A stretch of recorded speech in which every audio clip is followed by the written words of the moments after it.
마태복음 2장 19절부터 23절입니다. 2장 19절부터 23절의 말씀입니다.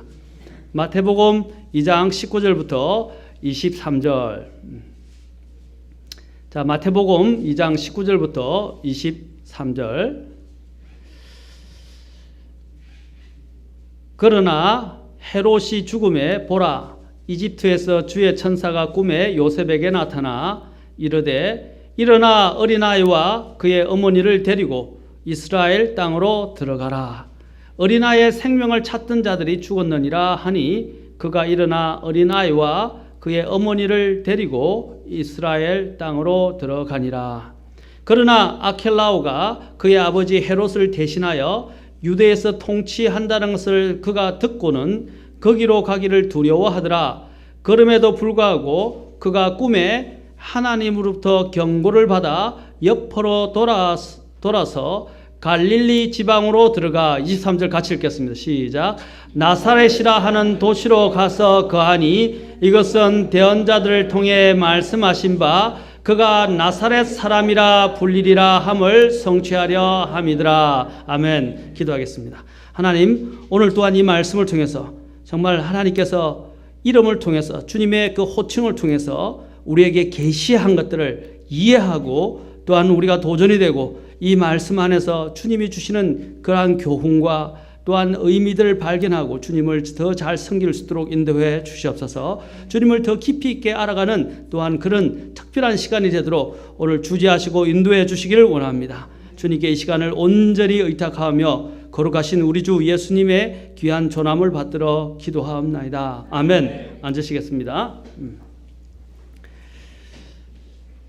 자, 오늘 여기서 우리가 보아야 될 이름이 뭐냐면 나사렛 사람이라는 것입니다. 예수님의 이름이 뭐라고요?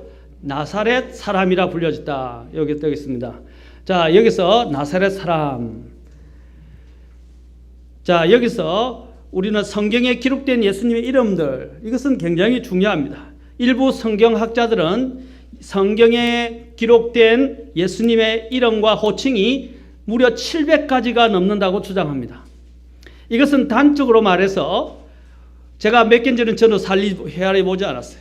근데 아마 이걸 연구한 분이 이렇게 이야기한 것 같은데, 단적으로 이것을 이야기한다면 우리 주님의 인격과 성품과 사역이 얼마나 놀랍고 위대하고 또한 세심하며 은혜롭고 영광스러운가를 잘 뒷받침해 주는 증거라고 할 수 있습니다.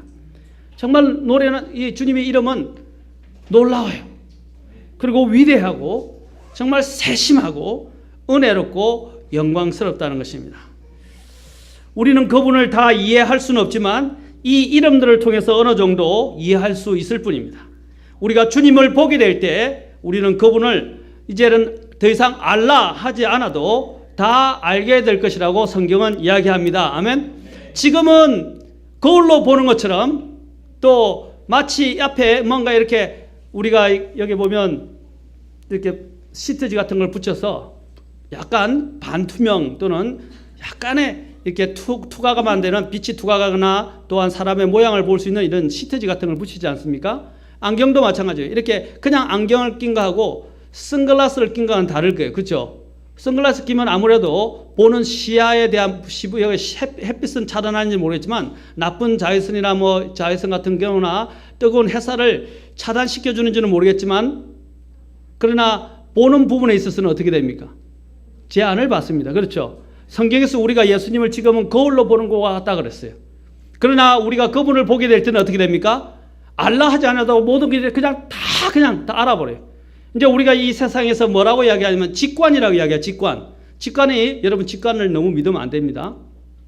아시겠습니까? 우리가 갖고 있는 직관조차도 하나님의 말씀을 통해서 검증되어져야 돼요. 마귀가 이 직관을 사용할 수도 있어요. 그러나 보통 이 직관이 양심과 함께 연결되어 있는 경우가 많아요. 그러나 이 직관을 통해서 우리가 뭔가를 빨리 감지하는 사람들이 있어요. 그렇죠? 그것처럼 우리가 지금은 알지 못하지만 그 순간에는 마치 직관으로 뭔가를 옳고 그른 것이나 뭐 어떤 잘못된 것이나 미세한 이런 움직임들을 감지하는 것처럼 또 위험을 감지하는 것처럼 우리가 주님을 만나게 될 때 그냥 순식간에 다 알아버려요. 아멘? 그냥 알라 하지 않아도 알래. 그게 이제 사실 예레미야 31장 34절로 가봅시다. 예레미야서 31장 34절. 그래서 그날이 고대되는 거예요. 지금은 우리가 거울을 보는 것처럼 또 뭔가를 통해서 희미하게 주님을 내다보지만 이제는 주님을 만나게 될 때는 우리가 정말 사랑하고 그리워하고 사모하는 그 주님을 순식간에 만나게 되고 다 알게 될 것이라는 것입니다. 31장 34절 보십시오. 다시는 그들이 각각 자기 이웃과 각각 자기 형제를 가르쳐 말하기를 주를 알라 하지 아니하리니 이는 그들의 가장 작은 자로부터 그들의 가장 큰 자에 이르기까지 그들이 다 나를 알 것이기 때문이라. 내가 그들의 불법을 용서하고 다시는 그들의 죄를 기억하지 아니하리라 주가 말하노라. 그래서 주님을 알라 하지 않아도 어린아이부터 나이 든 모든 사람들이 다 그분을 그냥 알게 된다 이 말입니다. 아멘. 그때는 사실 크게 대화가 필요 없어요. 이미 서로 다 알아요. 좋지 않습니까? 모든 것이 만천하에 낱낱이 다 드러나 있고 모든 것들이 그냥 알아. 모든 게 행복해요. 그냥 행복해. 근심도 없고 그냥 주님을 아는 그 기쁨과 주님의 빛 가운데서 살아가는 게 얼마나 복된 일입니까? 그렇죠? 그러나 이 땅에 있는 동안은 우리가 제한을 받을 수밖에 없어요. 그럼 무엇을 통해서 우리가 주님을 알아갑니까? 성경입니다. 성경. 아멘. 제가 늘 이야기하지만 많은 사람이 예수님을 이야기합니다. 그렇죠? 많은 사람이 진리를 이야기해요. 그러면 많은 사람이 말하는 예수와 진리가 어떤 예수이며 어떤 진리냐는 것입니다. 그것이 성경이 말하는 예수님이 아니고 성경에서 말하는 진리가 아니라면 그건 다 거짓이에요. 그건 마귀가 주는 것이고 그것은 잘못된 진리이고 잘못된 예수란 말입니다. 아멘. 분명히 성경에서는 다른 예수가 있다고 말하고 있어요. 다른 영이 있다고 그러고 다른 복음이 있다고 말씀하고 있습니다. 아멘. 우리가 알아야 할 것은 성경이 뭐라고 말씀하시는가. 오늘날 가장 큰 문제가 되는 것이 무엇입니까? 왜 우리가 주님을 여기서 성경을 통해서 알아가느냐 하면 성경이 말씀하시는 예수님이 아닌 다른 예수님은 다 잘못된 거라 이 말입니다. 그것은 우리를 미혹하게 하고 또 우리를 잘못된 길로 인도한단 말입니다. 우리는 가장 중요한 것은 성경이 말하면 내가 생각하던 것과 내가 지금 경험했던 것들, 내가 느끼고 있는 것들을 다 내려놓아야 돼요. 저도 어릴 때 사실 제가 순복음교회 다닌 적이 있어요. 이제 여의도 순복음교회를 다녔어요. 한 1년 넘게 1년 정도 다녔어요. 저도 방언했습니다. 방언이라고 하는 것들을 했어요. 근데 저는 누가 가르쳐서 훈련을 해가지고 할렐루야 할렐루야 하라 해가지고 할렐루야 해서 그렇게 방언이 터진 사람이 아니에요. 그냥 기도하다가 방언을 받게 됐어요. 저도 모르게 혼자서 기도하다가.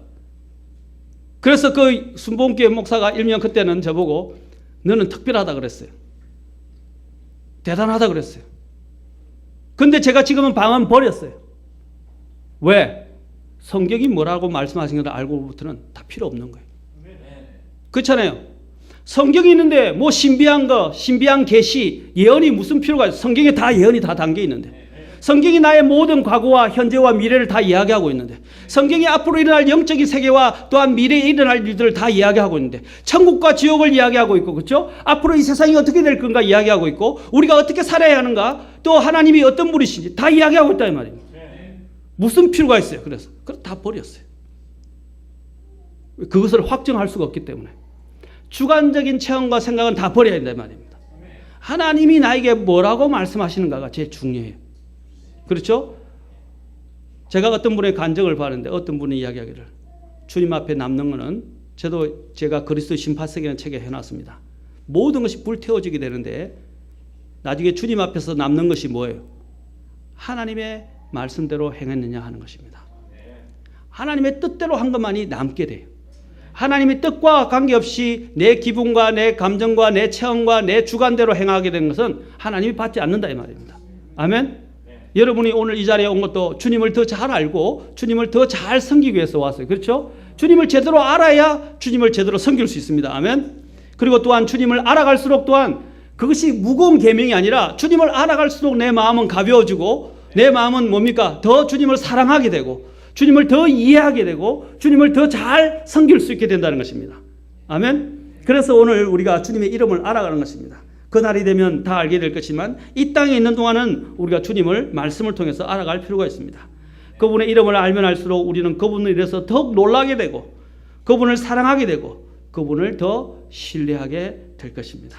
그러면 나사렛 이름의 호칭의 유래에 대해서 보도록 합시다. 첫째, 이 호칭은 오늘 본문에서 보았듯이 마태복음 본문에서 보았듯이 헤롯의 위협으로 인해서 요셉과 마리아가 어린 예수님을 데리고 이집트로 도피를 했어요. 헤롯이 뭐라고 했어요? 유대인의 왕이 났다 그러니까 그렇죠? 2살 이하의 어린아이들 다 죽이려고 했어요. 그러자 이제 주님의 하나님의 경고를 받고 어떻게 이집트로 피신하게 되었어요. 잠깐. 그러자 헤롯이 죽게 되었습니다. 헤롯 대왕이에요. 그때는 헤롯 대왕이 죽자 하나님의 천사의 지시로 다시 이스라엘 땅으로 돌아갔다가 헤롯 대왕의 아들인 아켈로, 아까 나왔죠? 헤롯 아켈라오라고 그럽니다. 헤롯 아그리파, 헤롯 아켈라오, 헤롯이라는 이름이 많이 나오는데 다 똑같은 헤롯을 말하지는 않습니다. 헤롯 대왕으로부터 다 밑에 있던 사람들을 헤롯이라고 그래요. 헤롯 아그리파, 아켈라오 이런 식으로 되어 있습니다. 오늘 본문에는 아켈라오가 나와요. 그래서 헤롯 대왕의 아들 아켈라오가 그의 아버지 헤롯 대왕을 대신해서 유대를 통치한다는 말을 듣고 이제 그곳으로 이 요셉이 마리아와 어린 예수님을 데리고 들어가기를 두려워해서 하나님의 경고를 받고 옆으로 돌아서 어디로 갔습니까? 갈릴리 지방으로 들어가서 나사렛이라는 그 도시에서 이제 거하게 되었습니다. 그것이 오늘 본문의 내용이에요. 그렇죠? 그런데 두 번째로 이 예루살렘에서 한 90마일 정도라고 하니까 145km 정도 돼요. 자, 144km인데 정확하게 144에서 145 정도 킬로미터가 떨어진 것입니다. 그렇죠? 이제 그 떨어진 갈릴리 지방의 나사렛 도시에서 예수님께서는 그곳에서 자신의 유년 시절을 보내게 됩니다. 오늘 본문에 있듯이 그분의 유년 시절을 보내게 됩니다. 또 누가복음 2장 39절과 40절, 51절에도 잘 나와 있습니다. 또 예수님께서는 요셉이 직업이 뭐였죠? 목수였죠. 또 목수로서 양부인 요셉에게서 일을 배우시고 30년을 그곳에서 지내시면서 공적인 사역을 준비하셨습니다. 주님도 30년을 준비하셨어요. 우리가 주님의 일꾼이 되기 위해서 얼마나 많은 준비가 필요합니까? 그런 목적 때문에 사실 신학교가 생겼어요. 그러나 신학교가 꼭 하나님의 사람을 만들어내지는 않습니다. 아멘? 그런 훈련의 기간은 필요하다 이 말입니다. 검정 기간이 필요하고 훈련의 기간이 필요해요. 사도 바울도 어떻게 했어요? 아라비아에 가서 3년을 있었습니다. 그 말씀에 뛰어난 사람도 3년 동안 하나님 안에서 아라비아에서 훈련을 받았어요. 여러분, 훈련은 꼭 필요한 것입니다. 이 사람들이 보면 훈련되지 않은 초보자들이 그냥 나서서 막 일을 할 때 그 굉장히 위험합니다. 하나님의 목회할 일을 할 때도 어떻게 초보자여서는 안 된다 그랬어요. 마귀에게 어떤 여지를 줄 수 있기 때문입니다. 금방 쉽게 마귀의 게임에 빠질 수 있기 때문입니다. 훈련되고 성숙되어져야 돼요. 그렇지 않습니까? 우리 주님께서도 어쨌든 30년이나 공생의 사역을 준비하셨습니다. 3년 반의 공생애를 위해서 30년을 보냈다는 것입니다. 주 예수님께서 그분의 공생애를 시작하시기 전까지 바로 이 갈릴리의 나사렛에서 지나시면서 거기서 또한 주님께서는 명망을 얻으셨어요. 누가복음 2장 46절부터 47절을 봅시다. 누가복음 2장 46절부터 47절.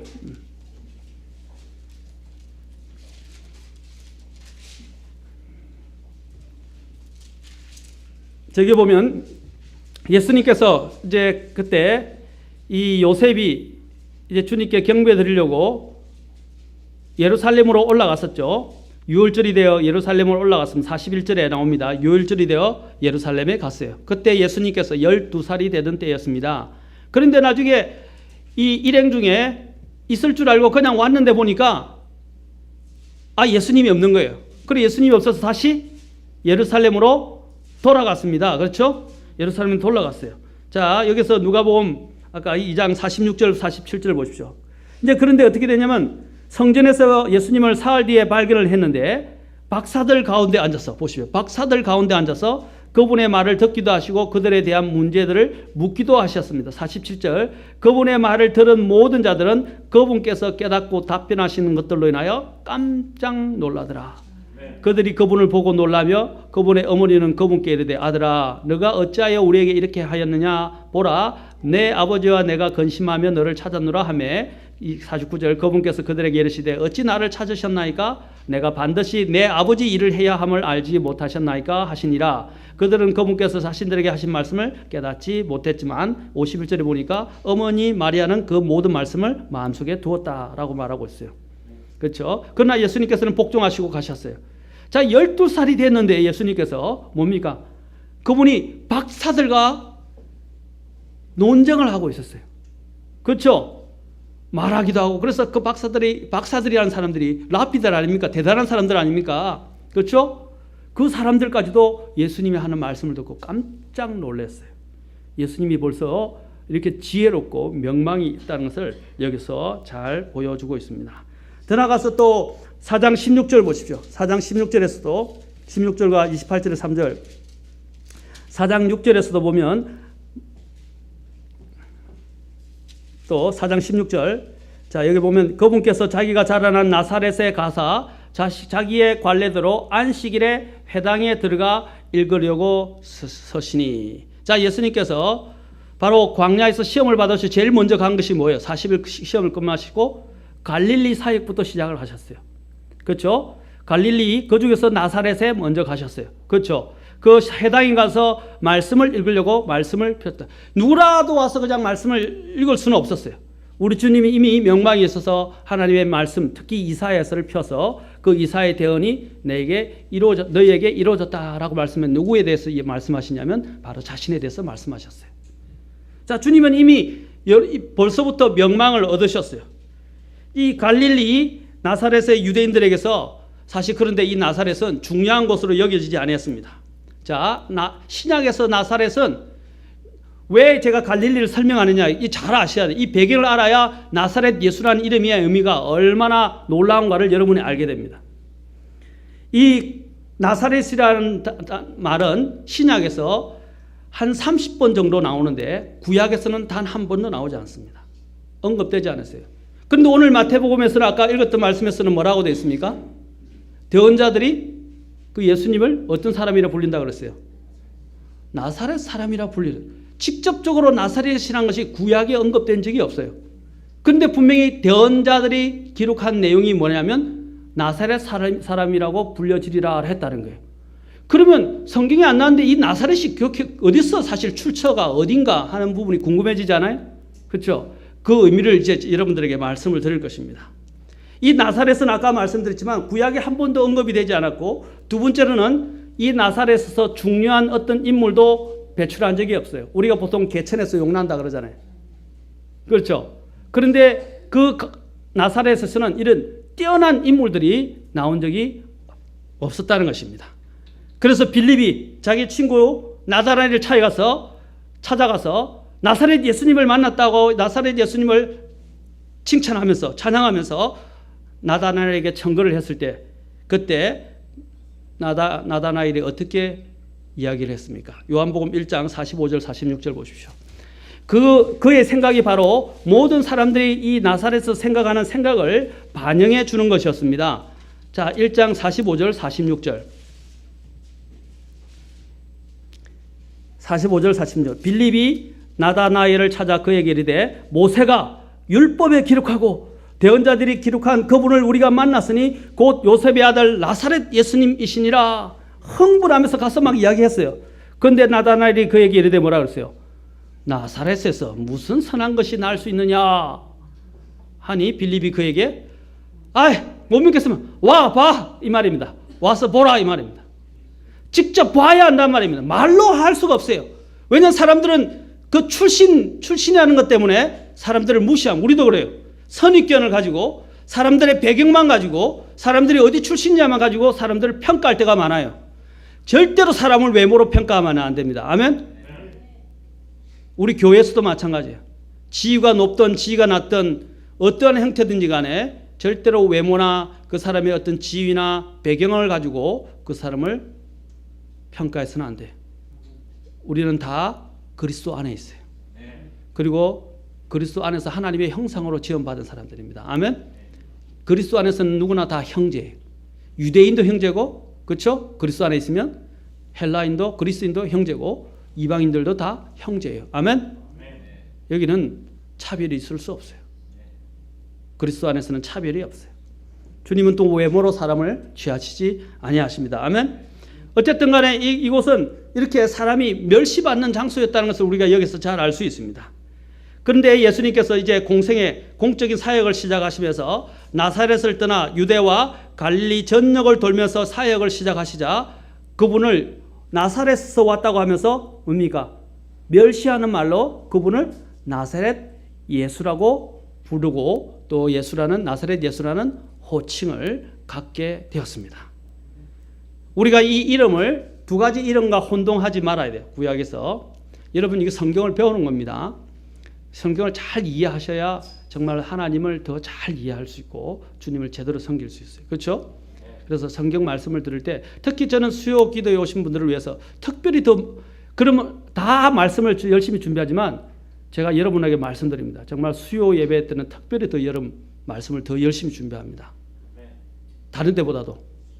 주일도 열심히 준비하는데 수요일은 더 애착을 가져요. 왜? 여러분이 귀하게 오늘 수요일 날 오시니까 더 귀한 말씀을 준비해서 드리는 겁니다. 그냥 하는 말이 아닙니다. 정말입니다. 그렇죠? 여러분은 알 가치가 있다고 저는 생각합니다. 뭐 다른 분은 더 가치가 없다 그런 말은 아니지만 더 하나님을 사랑하는 자에게 더 많이 주는 건 당연한 거 아닙니까? 그렇죠? 자, 나사렛과 혼동하지 말아야 할 이름들이 있어요. 뭐냐면 나실인이라는 것입니다. 나실인. 여러분 성경에서 대표적인 나실인이 있죠? 누구입니까? 예, 삼손. 또 있어요. 또 우리가 대표 신약에서 누가 있을까요? 침례자 요한입니다. 침례자 요한이 대표적인 나실인이에요. 그런데 어떤 일들도 예수님께서도 나실인이라고 단정하거나 추정해서 가르치는 경우도 있어요. 그러나 예수님은 나실인이 아니십니다. 나실인이 뭡니까? 나실인은 하나님 앞에 서원에 의해서 맹세에 의해서 거룩히 구별된 사람들입니다. 그들은 이렇게 거룩히 구별된 사람으로서 하나님을 위해서 특별한 일을 위해서 특별하게 구별된 사람들입니다. 아까도 말씀드렸지만 나실인 중에서는 삼손과 침례자 요한이 대표적으로 알려져 있습니다. 물론 우리 주 예수님도 하나님 아버지에 의해서 특별히 구속 사역을 위해서 특별히 구별되신 분이라는 것은 당연합니다. 그러나 그분은 나실인으로서 구별되신 것이 아닙니다. 자, 여기 왜 이런 문제가 나왔냐면 우리나라 이게 지금 번역은 잘 된 거예요. 그런데 아까 마태복음 2장에 보니까 영어를 보시면 마태복음 2장 영어를 보시면 나사렛 사람이란 말을 또 이렇게 표현합니다. 나자렌이라고 표현합니다. 나자렌이라고 되어 있어요. 영어의 성경에는. 그러니까 킹제임스 성경을 보는 사람 중에는 이 나자렛이라는 용어가 이 두 가지로 막 혼동이 된 거예요. 근데 분명히 성경이 성경을 해석합니다. 자, 보세요. 마태복음 2장으로 가보세요. 성경이 성경을 킹제임스 성경에서 뭐라고 이야기하는지 보세요. 우리가 성경을 볼 때 제일 필요한 것이 뭐냐면 성경을 성경으로 보는 겁니다. 성경을 성경으로 보셔야 돼요. 자, 여기 아까 마태복음 2장에 봅시다. 2장에 보니까 23절 보십시오. 나사렛이라 하는 도시로 가서 거하니 나사렛이라 하는 도시로 가서 거하니 이것은 이라고 되어 있어요. 그렇죠? 예, 이것은 대언자들을 통해 말씀하신 바 그가 나사렛 사람이라 했는데 영어는 네즈런이라고 되어 있어요. 자, 나자렛. 그렇죠? 그래서 이 나자렛이라니까 나실인과 네즈라이트 나실인과 비슷하다 그래 가지고 예수님을 나실인으로 이렇게 해석을 한 경우도 있었다는 것입니다. 여기서 본문이 뭘 말하면 나사렛 하는 도시로 들어가서 거했기 때문에 나사렛 사람이라고 부른 것이지, 그렇죠? 나실인이라고 부른 건 아닙니다. 혼돈하지 말라는 것입니다. 자, 제가 몇 가지 예를 들어서 나실인과 나사렛이 왜 다른가를 말씀드리겠습니다. 나실인은 죽은 시체를 만져서는 안 됩니다. 민수기 6장에 보면 나옵니다. 6장 6절부터 9절. 맞죠? 죽은 시체를 만져서는 안 돼요. 그래서 삼손이 사실 죽은 시체를 만져서는 안 되는데 어떻게 해요? 그 해골, 그렇죠? 해골에서, 그렇죠? 그게 그렇죠? 예. 죽은 사자의 그 죽은 사자를 만났고 또한 거기서 꿀을 취해서 먹었습니다. 그래서 그것은 해서는 안 되는 일을 범했던 것입니다. 또 나시린은 포도나무에서 나는 것은 먹을 수 없었어요. 그렇죠? 또 나시린의 세 번째는 무엇입니까? 머리를 잘라서는 안 됩니다. 그래서 삼손의 그 권능이 어디 있었어요? 머리에 있었죠. 또 심지어는 침례자 요한도 머리를 안 하고 광야에서, 그렇죠? 계속 머리를 길렀었어요. 그렇죠? 그것은 하나님 앞에 완전히 드려졌다는 것이에요. 그래서 인위적으로 손을 대지 않는다 이 말입니다. 구별되어졌다 이 말입니다. 그렇죠? 자, 그래서 나시린만이 특별한 경우에 하나님께서 그러한 형태를 허락하셨어요. 그런데 예수님은 시체를 만지셨어요. 맞습니까? 예수님은 나인성 과부의 아들의 관을 만지셨다고 누가복음 7장 14절에서 이야기합니다. 부정한 것을 만지면 안 돼요. 그러나 우리 주님은 만지셨어요. 맞습니까? 두 번째로 또 주님은 누가복음 8장이 또 나옵니다. 8장 54절에 보면 야이로의 딸, 해당장 야이로의 딸, 죽은 딸의 손을 만지셨습니다. 죽은 사람을 만지면 안 되죠. 그런데 주님은 만지셨어요. 주님이 만약에 나시린이었다면 주님은 만져서는 안 되는 것을 만진 것입니다. 그러면 주님은 어떻게 되느냐면 율법을 어긴 분이 되는 거예요. 왜냐하면 나시린은 하지 말라고 했잖아요. 그런데 주님이 맞았다면 주님은 율법을 범한 분이 되고 죄를 지은 분이 되는 것입니다. 그것은 아니라는 것입니다. 그렇죠? 또 세 번째 더 중요한 것이 있어요. 자, 두 번째로 예수님은 포도나무에서 난 것을 먹거나 마셨다는 사실입니다. 주님께서는 어떻게 했어요? 가나 혼인 만찬에 가셨죠? 그래서 물이 포도즙이 되게 하셨죠. 예, 포도즙이 되게 하셔서 그 말은 주님께서 거기서 그냥 포도즙을 만들어서 주기만 했을까요? 저는 같이 마셨다고 믿습니다. 왜냐하면 마태복음 11장 19절에 주님께서는 죄인들과 세리들의 친구고 그들과 함께 먹고 마셨다고 말하고 있어요. 그렇죠? 또한 십자가로 가시기 전에 주님께서는 마지막 만찬에서 빵과 포도즙을 나누시고 어떻게 하셨습니까? 또 같이 나누셨죠. 그래서 만찬을 잡수셨지 않습니까? 유월절 어린 양을 잡수시고 빵과 포도즙을 먹고 마시셨어요. 마태복음 26장 26절부터 29절에 나옵니다. 맞습니까? 세 번째로도 중요합니다. 이제 이것만 해도 설교를 많이 해야 되는데 그냥 간단하게 오늘 이야기합니다. 아까 나시린은 머리를 자르면 안 되죠. 그렇죠? 근데 예수님은 여러분 화가들이 그린 그 예수님 보지 마세요. 예? 예수님은 머리가 짧으셨어요. 그걸 어떻게 아느냐? 봤냐? 아니요, 안 봤어요. 그럼 어떻게 아냐? 성경이 말하거든요. 그렇지 않습니까? 예수님의 머리는 짧았어요. 고린도전서 11장에 보면 남자는 어떻게 한다고 그랬어요? 머리를 짧게 하라고 그랬어요. 남자로서 구분되게 짧게. 기르지 말라 그랬어요. 그 기르는 것은 하나님이 뭡니까? 굉장히 흉측한 것이고 가증한 것이라고 주님께서 말씀하셨어요. 그 흉측하다는 단어를 어디에 썼냐면 어디에 쓰신지 아십니까? 동성 연애자에게 쓰는 헬라어 단어를 바로 그 부분에 쓰고 계세요. 주님이. 눈 뜨고 볼 수가 없다 이 말입니다. 남자가 남자로서 살아가지 않고 여자가 여자답게 살아가지 않는다면 하나님이 제일 싫어하시는 거예요. 그렇죠? 사랑하는 성도 여러분, 그래서 주님은 머리를 짧게 하셨어요. 그래서 주님은 나시린이라고 불려주실 수가 없었습니다. 두 번째로 또 우리 주님을 또 이 나사렛이란 말은 구약의 가지를 뜻하기 때문에 그 가지이신 예언에 되어 있는 그 가지신 예수님을 이야기한다라고 합니다. 그래서 그 가지란 말이 히브리어로 넷제르라고 하는 것입니다. 넷제르. 자, 넷제르는 그래서 히브리 이 넷제르가 이사야서 11장 1절과 연관시켜서 이야기합니다. 그래서 예수님을 가지라고 그런데 예수님을 가지라고 지칭하고 있는 대부분의 구절들은 넷제르라는 단어를 사용하지 않고 오히려 오늘 이사야서 11장 1절에서만 사용합니다. 나머지 부분에서는 넷제르가 아닌 다른 히브리어 단어를 사용해서 가지를 표현하고 있다는 것입니다. 그러면 모든 단어들이 넷제르를 표현하는데 한 번만 이야기하고 나머지는 다른 데로 사용한다 이 말입니다. 다른 단어들을 동일하게 사용하고 있다는 것입니다. 이것은 물론 주님은 나중에 배우게 될 겁니다. 주님의 주 하나님의 가지입니다. 맞습니까? 가지이지만 오늘 여기서 이야기하는 그 가지로서의 주님을 말하는 게 아니라 그분이 나사렛으로서의 예수님을 이야기합니다. 그렇다면 아까 마태복음 2장 23절에서 대언자들 통해 말씀하신 바의 그 근거는 어디서 온 것입니까? 구약에서도 말씀하지도 않고 구약에 아까 여기 있는 넷제르에도 말씀되지 않고 나시린도 아니라면 그러면 도대체 이 출처가 어디 있는데 성경은 마태복음은 대언자들이 이야기했다고 하는 것인가? 잘 들어보십시오. 요한복음 1장 아까 46절에서 나다나엘이 뭐라고 그랬습니까?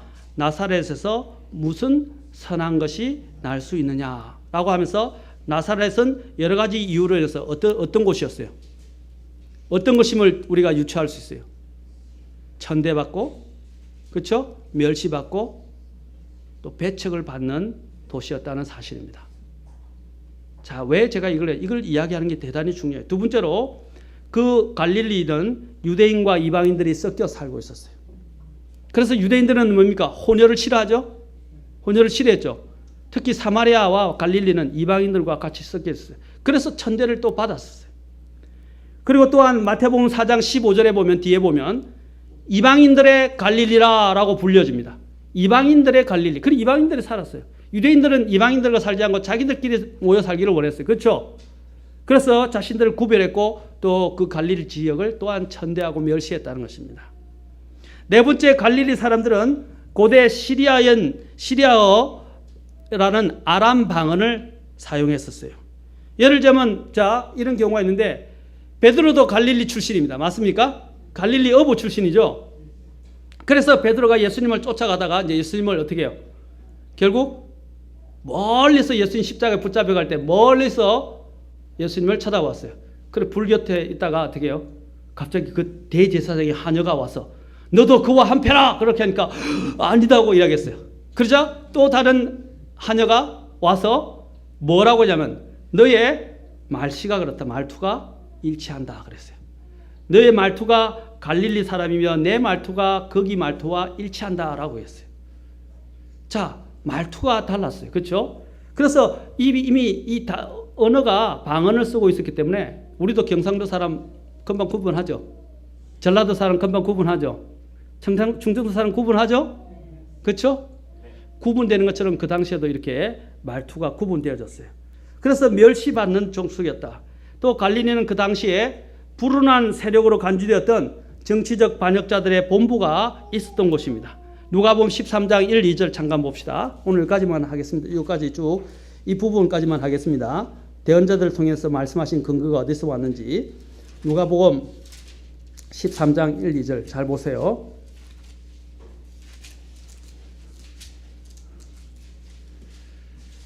여러분의 성경을 풀어드리는 겁니다. 그렇죠?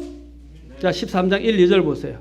그때에 거기 있던 몇 사람이 빌라도가 어떤 갈릴리 사람들의 피를 그들의 희생물에 섞은 것을 그분께 구하매. 자, 이 빌라도가 갈릴리 사람들의 피를 섞어서 그들의 희생물에 섞어 다 참혹한 상황입니다.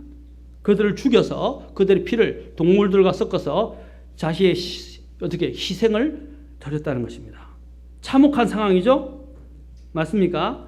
이 갈릴리는 당시 불온하다고 여겨지는 불온한 세력으로 간주되었던 정치적 반역자들의 본부가 있던 곳이었습니다.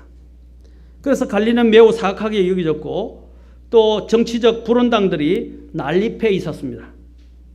그들은 로마로부터 유대의 독립쟁취를 위해서 혁명이 계속해서 일어났던 곳이에요. 골치 아픈 장소였어요. 그래서 그곳에서 성정 제사를 계속 진행하다가 희생제를 진행하다가 빌라도의 군사에 의해서 그들이 무참하게 살육을 당하고 바로 그것이 그 내용이 오늘 누가복음 13장에 기록되어 있는 것입니다. 그러므로 엄격한 유대인들은 바로 이 갈릴리에 사는 것을 꺼려했어요. 그곳 사람들을 멸시했습니다. 그래서 갈릴리는 소위 말하면 소외 또는 천대받는 계층으로 여겨지는 지역이었어요. 그런데 왜 주 예수님께서 그곳 나사렛에 거하시면서 나사렛 사람이라고 불려주셨는가 하는 겁니다. 이렇게 멸시받고 천대받고 모든 사람들이 인정하지 않는 왜 그곳의 사람으로 불려주신다는 것입니다. 이것이 가장 중요합니다. 그 이유는 그분께서 바로 이 땅에 오신 목적과 관련되어 있다는 것입니다. 바로 주님께서는 가난하고 천대받고 소외받는 자들과 자기 자신을 동일시 여기시고 그들을 구원하시기 위해서 나사렛으로서 자라셨고 나사렛 사람이라고 불려주셨습니다. 나중에 이 이름이 어떻게 여러분 놀랍게 사용되는가 나중에 보게 될 겁니다. 사도행전을 통해서 또 요한복음을 통해서 사도행전을 통해서 보게 되실 거예요. 여러분 이 나사렛 천대받는 이 나사렛 사람이라는 것이 얼마나 하나님께서 놀랍게 사용하시는가 하는 걸 보게 됩니다. 마태복음 11장 19절 보십시오. 사람의 아들이 와서 먹고 마시매 그들이 말하기를 보라 음식을 탐하는 자요 포도즙을 많이 마시는 자요 세리들과 죄인들의 친구로다 하는도다. 그러나 지혜는 자기 자녀들로 말미암아 어렵게 되느니라. 주님이 뭐라고 하셨어요? 세리와 죄인들의 친구로 불려주셨어요. 주님은 만왕의 왕이십니다. 그리고 만주의 주이십니다. 아멘. 그러나 주님께서는 자기를 낮추시고 지금 이 땅에서 가장 천한 자들 세리와 죄인들의 친구라고 불려주시다는 것입니다. 이것이 바로 나사렛이라는 이름이 갖고 있는 의미입니다.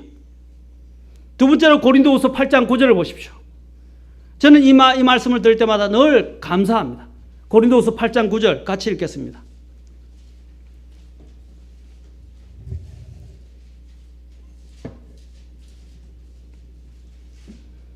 고린도후서 8장 9절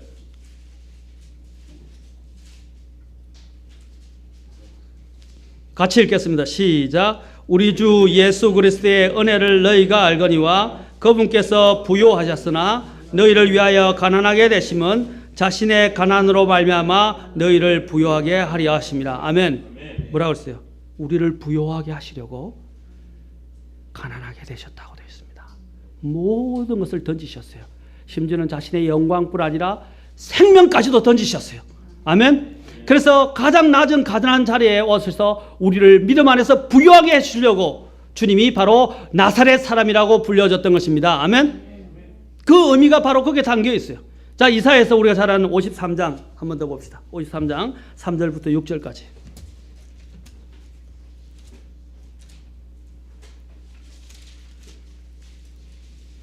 3절부터 6절까지입니다.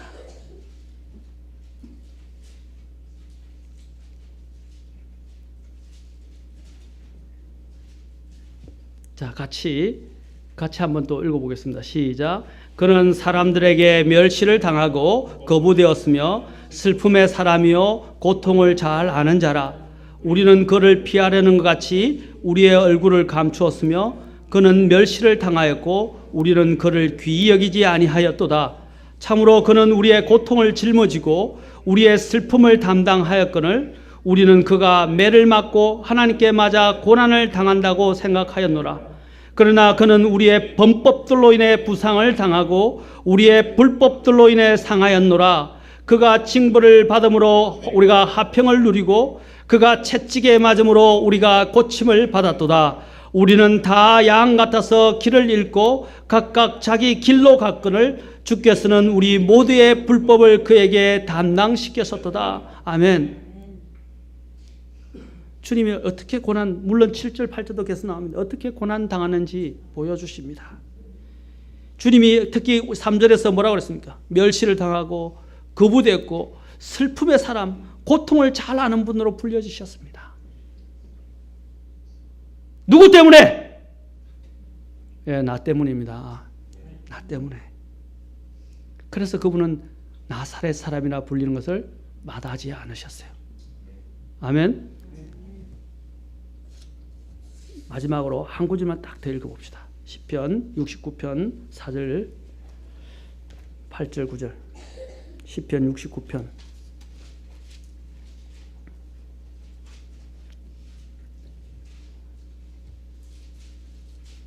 시편 69편 4절. 까닭 없이 나를 미워하는 자들이 내 머리털보다 더 많으며 부당하게 미워하는 자들이 부당하게 나의 원수가 되어 나를 멸하려는 자들이 강함으로 이에 내가 빼앗지 아니한 것도 되돌려 주었나이다. 8절 9절. 내가 내 형제들에게는 낯선 자가 되고, 바로 예수님에 대해서 이야기합니다. 내 어머니의 자녀들에게는 외인이 되었사오니 주의 집에 대한 열심이 나를 삼켰고 주를 모욕하는 자들의 모욕이 나를 덮쳤나이다. 우리 예수님이 이렇게 핍박당하고 예수님께서 이렇게 고통을 당하시고 이렇게 천대받고 멸시받고 배척당하고 배반당하고 죽기까지 하셨다는 사실입니다. 이것이 바로 나사렛의 의미가 보여주는 거예요. 감사하지 않습니까? 나중에 다음 시간에 나사렛이 어떻게 더 사용하는 성경에서 말씀하고 있는지 우리가 그것을 보면서 하나님 앞에 감사하게 될 것입니다. 사랑하는 성도 여러분, 주님이 나사렛 사람이라고 불려진 것은 바로 우리를 위함이었다라는 것입니다. 아멘. 주님께 감사와 찬송을 들으시기 바랍니다. 그리고 나사렛이란 그 이름의 의미를 오늘 기억하시고 집에 들어가실 수 있기를 바랍니다. 기도하시겠습니다.